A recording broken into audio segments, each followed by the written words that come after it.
And with that, I'll turn it over to Director Egan. So over the weekend, Director Adkins and I spent quite a bit of time putting together a resolution that basically states where we're at in terms of teacher contract negotiations. And we have just shared that with our colleagues, and we request that we be able to read this into the record. So we're going to sort of tag team on this.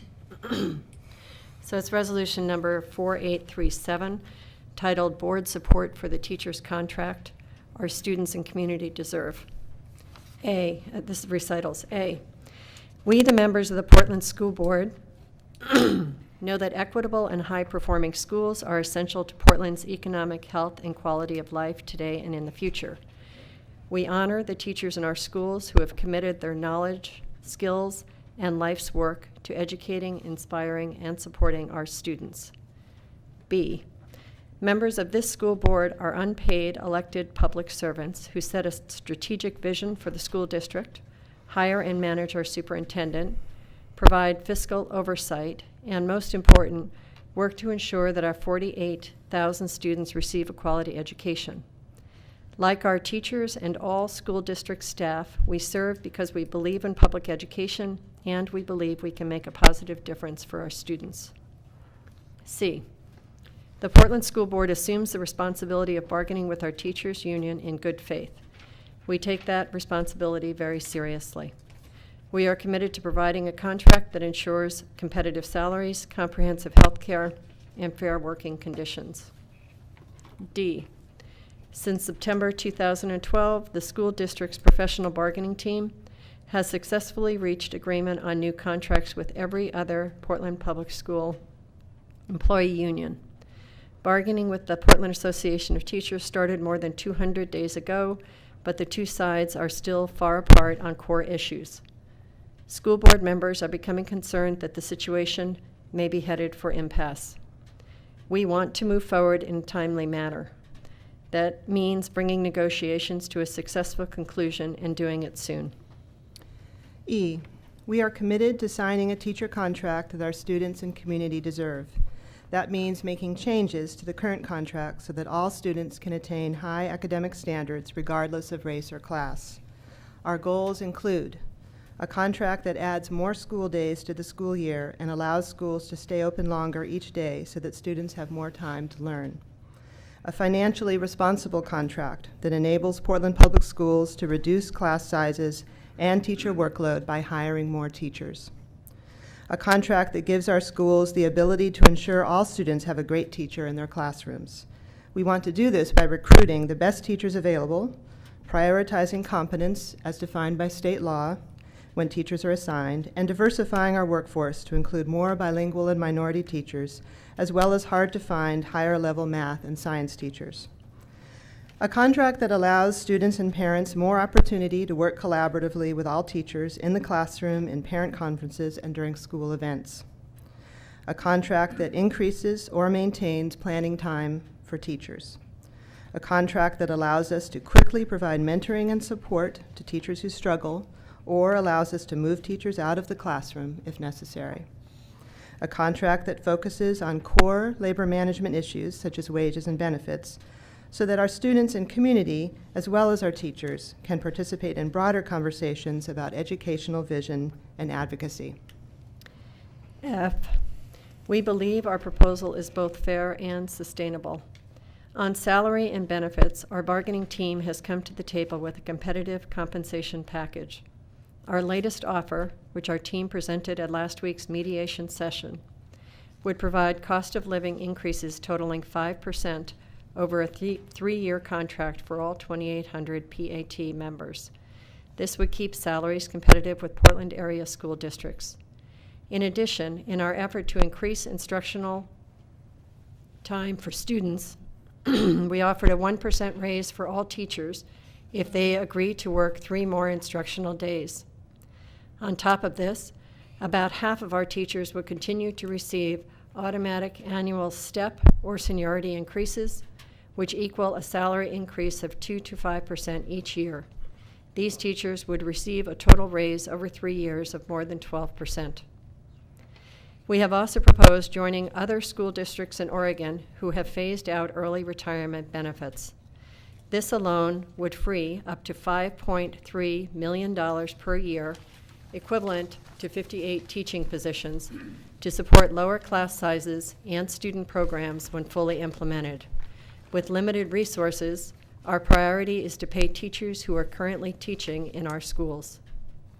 In terms of health insurance, teachers currently pay $120 per month for their coverage, while the school district pays $1,432.32 per month per teacher. The school district contribution of over $1,400 is $363 more per month per employee than we provide for any other employee group. We are proposing to cap the Portland Public School contribution in the first year at its current level. We would increase this contribution by 2% in each of the next 2 years. Our goal is to work collaboratively with our teachers to select health care plans that are less costly while still providing excellent benefits. For employees other than teachers, Portland Public Schools has had a health care contribution in place for years, allowing the school district to offer comprehensive yet reasonably priced plans with cost savings that ultimately translate to more teachers and smaller class sizes. G. In addition to salary and benefits, our proposal seeks to change outdated and overly restrictive contract rules that are a barrier to student achievement. First, regarding the issue of teacher hiring and placement, the current contract has provisions that make it difficult for Portland Public Schools to get out in the market early to hire great teachers before they are scooped up by other districts. Our proposal would reduce reviews of internal job candidates to 1 round instead of 3, bringing us into line with other school districts in Oregon. This would give current teachers a fair opportunity to compete while providing PPS with the opportunity to diversify our workforce by hiring in-demand bilingual and minority teachers as well as higher-level math and science teachers.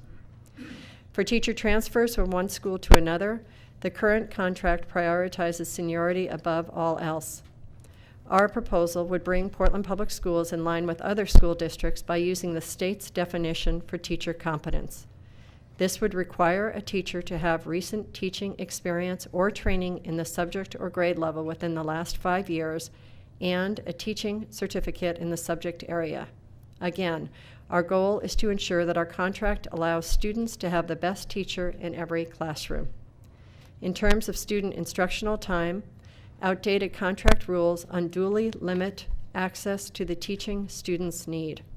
Our contract proposal would add 3 instructional days to the school year, increasing classroom time to support student achievement, reduce the dropout rate, and graduate more students prepared for college and careers. H. The PAT proposal includes a preamble that speaks to our shared values for our schools and students. It is an excellent statement, but it does not belong in a labor contract. The preamble calls for more electives for students, including music, art, physical education, libraries, and world languages. We agree, and would add career and technical education to the list as well. The preamble calls for using standardized testing as only one tool for assessment of students, for equity and allocation of resources to high-poverty schools, and for more wraparound support services for students. Again, we agree. I. The preamble also calls for reduced class sizes and workloads. Like teachers and parents, we are deeply concerned about teacher workload and class size. In fact, the board has acted on this concern. This year, as a result of additional state and local funding and continued cost containment measures, PPS added more than 120 staff members directly into schools to reduce class sizes. We added educational assistants and other staff at 68 schools to relieve teachers of non-instructional duties, reducing workload. We have gone out to voters seeking school levies to pay for additional teaching positions and thus reduce class sizes and teacher workloads. Our current levy is bringing in more than $50 million per year, which equates to approximately 550 teaching positions and has resulted in lower class sizes than many of our neighboring districts. In fact, Portland's student-teacher ratios are lower than in Beaverton, Hillsborough, and Salem-Keizer. In the last regular legislative session, we partnered with PAT to draft and support legislation that reformed state property tax law to take the portion of voter-approved school levy funds that are now diverted to urban renewal and redirect them back to schools. Based on this new law, we are hoping to renew our local option as early as this spring, which would add as much as $4.5 million a year to PPS's budget. This would add another 50 teachers, again reducing class sizes. J, to formally address concerns around workload and class size, our bargaining team has proposed a collaborative work group of teachers and Portland Public School representatives to work together on this issue outside of contract negotiations. The work group would collaboratively look at the challenges around workload and class size and would bring forth proposals that would meet student needs. We believe a collaborative work group, similar to the Union School District work group that successfully worked to design the new teacher evaluation, is the best way to tackle this issue. Resolution. Number 1, the board reaffirms our commitment to reach a negotiated agreement with the PAT that helps our schools provide the best and most effective educational environment for our students. A prolonged contract negotiations process disrupts schools and does a disservice to our students, families, and teachers. The school district and the Teachers Association need to reach common ground in the interest of better serving our students. We direct our bargaining representatives to continue using all of the means at their disposal to reach a contract agreement in a timely manner. 2, the board directs its bargaining team to continue to seek agreement from the PAT to develop a collaborative process outside of bargaining to address the issues of workload and class size. 3, the board's highest priority is to increase our graduation rate with students ready for college and careers. We believe that our current proposal provides strong and competitive salary and benefits, as well as fair working conditions for our teachers. By removing the restrictive and outdated provisions of the contract that are impediments to student success, we believe we will have the Teachers Association contract that our students and community deserve. Thank you.